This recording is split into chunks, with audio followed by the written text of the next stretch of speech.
Perkenalkan, saya Miftah Janah dan teman saya Nur Azizah. Kami berdua akan menjelaskan mengenai fenomena moderasi beragama, yang mana ini merupakan tugas pada mata kuliah IPS dasar dengan dosen pengampu yang terhormat Ibu Suhaila. Pembahasan pertama mengenai latar belakang fenomena moderasi beragama. Nah, Indonesia, kita kan bernegara Indonesia. Indonesia yaitu sebagai negara yang memiliki penduduk muslim terbanyak di dunia dan menjadi sorotan penting. Indonesia juga merupakan negara yang memiliki penduduk muslim terbesar di dunia dan menjadi target utama dalam hal moderasi beragama. Moderasi ini sendiri yaitu pengertiannya adalah prinsip dasar Islam. Islam moderat atau dikenal dengan Islam moderat. Nah, Islam moderat ini adalah pemahaman keagamaan yang sangat relevan dalam konteks keberagaman dalam segala aspek, baik dia sisi agamanya ada, adatnya ada, sukunya ada, maupun bangsa itu sendiri. Dan berbagai jenis keragaman yang dimiliki negara Indonesia, keragaman agama adalah yang paling kuat dalam membentuk radikalisme di Indonesia.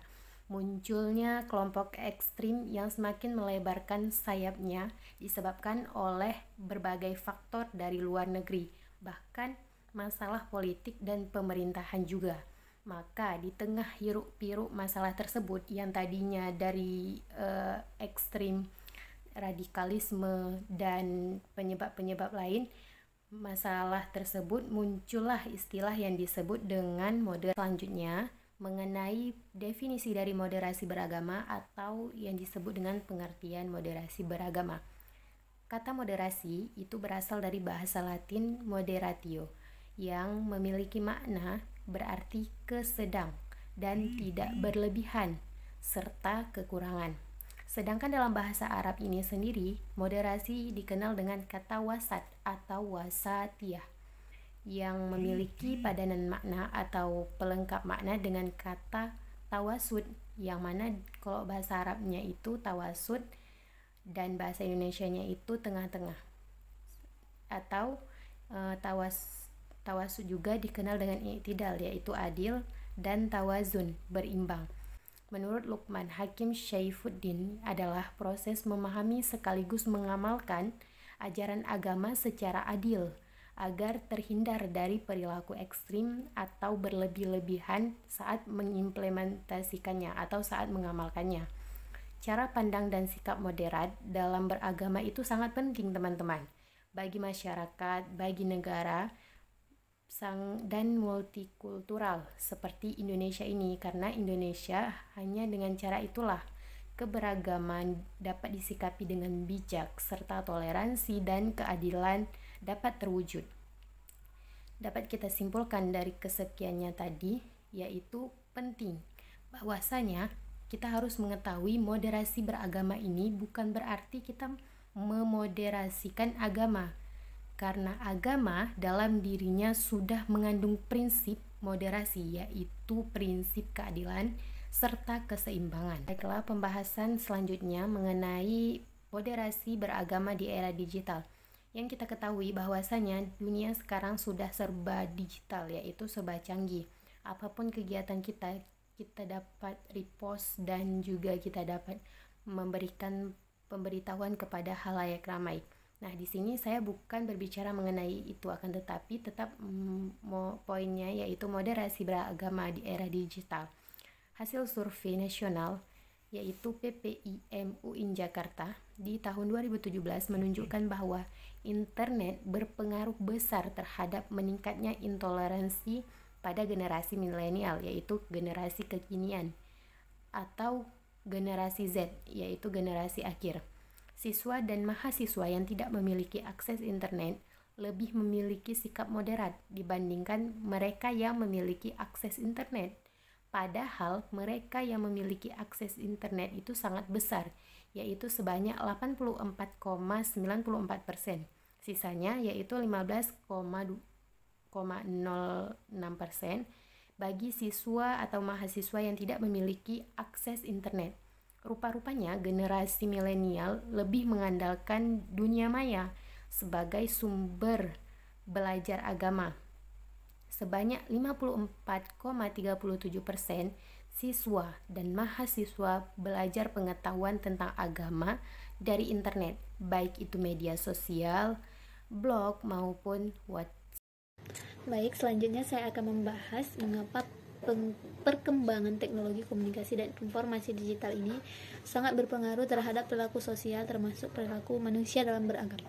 Yang pertama, alasannya karena media teknologi bersifat membangun jejaring, yaitu membangun jejaring yang sangat luas. Jadi setiap informasi dari manapun, bahkan dari luar negeri, mampu memasuki Indonesia. Yang kedua, tidak memihak. Yang ketiga, interaktif, melibatkan peran aktif manusia. Yang keempat, bahkan seringkali dimanipulasi, yaitu sering sekali berita-berita hoax yang kita anggap sedikit kita percaya, padahal bahkan itu bukan berita yang asli. Kemudian prinsip dasar moderasi, yaitu ada adil dan berimbang. Yang pertama, dalam prinsip moderasi beragama ini, yang pertama ada yaitu selalu menjaga keseimbangan di antara dua hal, misalnya keseimbangan antara akal dan wahyu, antara jasmani dan rohani, antara hak dan kewajiban, antara kepentingan individual dan kemaslahatan komunal, antara keharusan dan kesukarelaan, dan teks agama dan istihad tokoh agama. Jadi antara gagasan ideal dan kenyataan, serta keseimbangan antara masa lalu yang terjadi dan masa depan yang akan datang. Yang kedua, prinsip yang kedua yaitu keseimbangan adalah istilah untuk menggambarkan cara pandang, sikap dan komitmen untuk selalu berpihak pada keadilan, kemanusiaan dan persamaan. Jadi kecenderungan untuk bersifat bukan berarti kita tidak punya pendapat, tapi mereka yang punya sikap seimbang berarti tegas tetapi tidak keras karena selalu berpihak kepada keadilan. Hanya saja keterpihakannya itu tidak sampai merampas hak orang lain sehingga tidak menyakitkan orang lain, bisa tegas setiap dalam berpendapat seperti itu. Kemudian pentingnya moderasi beragama sejak dini di SD atau MI. Yang pertama, perlu dan sangat penting sekali menanamkan sikap atau nilai yang baik di setiap individu, dimulai dari sejak kecil, yaitu hal yang bisa dilakukan yaitu seperti mengingatkan untuk selalu menghormati dan menghargai perbedaan yang ada pada masing-masing individu, yaitu ketika dengan seorang teman, ketika di sekolah umum yang misalnya dia bermacam ragam agama, ras, budaya, jadi dia bisa menghargai dan menghormati setiap agama orang lain, budaya orang lain, seperti itu. Kemudian yang kedua, tidak menghina atau menjelekkan agama dan suku orang lain. Di sini kita tidak menjelek-jelekkan, misalnya agama si B gini-gini, agama si A seperti itu. Oleh karena itu, kita sebagai guru sekolah dasar ya insya Allah bisa menanamkan sikap toleran kepada anak-anak, karena seperti kata pepatah, belajar di waktu muda itu bagai mengukir di atas batu, belajar di waktu tua itu bagai mengukir di atas air. Di mana makna pepatah tersebut adalah jika kita mengajarkan sesuatu kepada anak sejak dini, maka insya Allah dia akan terus mengingatnya sampai mereka dewasa. Tetapi ketika dewasa kita ajarkan mereka, itu sudah sulit karena pikiran mereka itu udah cenderung banyak hal lain itu. Kemudian menanamkan moderasi beragama ini kepada setiap anak-anak, yaitu seperti dalam semboyan Indonesia, yaitu Bhinneka Tunggal Ika, yang bermakna berbeda-beda tetapi tetap satu jua. Jadi walaupun kita berada di Indonesia yang memiliki beragam agama, suku, bangsa, tapi kita tetap harus hidup damai, berusaha hidup damai, tentram, serta demi menciptakan kehidupan yang harmonis dalam hidup berbangsa dan bernegara. Karena keanekaragaman ini adalah fitrah bangsa, dan fitrah bangsa yang telah Allah tetapkan, yang telah Allah berikan kepada kita di Indonesia ini. Jadi kita harus saling menjaga, saling sesama menjaga antara suku, ras, agama ketika ada perbedaan. Fitrah dan Pancasila adalah nilai asli masyarakat Indonesia. Jadi sekian presentasi dari saya. Assalamualaikum warahmatullahi wabarakatuh.